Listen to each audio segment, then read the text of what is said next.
A gecko's ability to climb walls and even hang upside down seem to defy gravity. Geckos can even grip to smooth surfaces, and I mean molecular smooth. To understand why they can do this, we need to take a closer look at their anatomy. Their feet are covered in around 500,000 tiny hair-like structures called setae. These setae are incredibly small, measuring about 10 times thinner than a human hair. Each setae splits into hundreds of even smaller branches called spatulae. The spatulae are what give geckos their climbing powers. A gecko has an average of 1 billion of these tiny bristles. They create a molecular force known as van der Waals force that allows the gecko to stick to surfaces. The molecules on the spatulae are directly interacting with the molecules of what they're climbing on.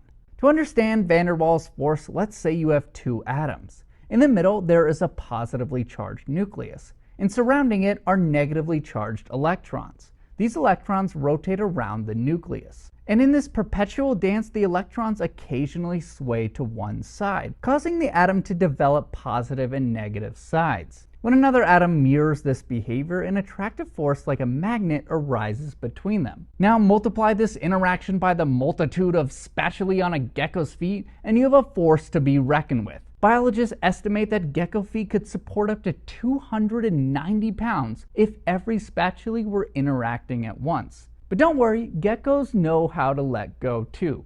It's all about the angle. At one angle, you get that super strong grip, and by a slight change of the angle, it breaks that interaction simply by bending its toes just right.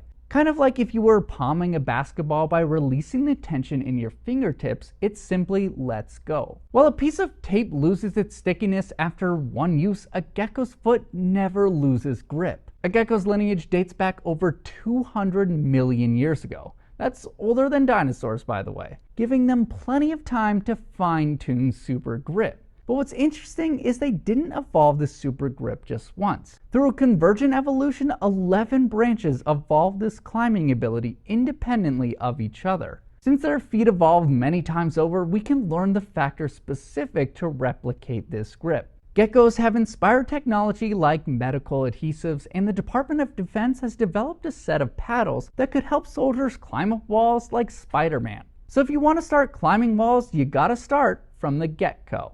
In Missoula, Tanner Saul, MTN News.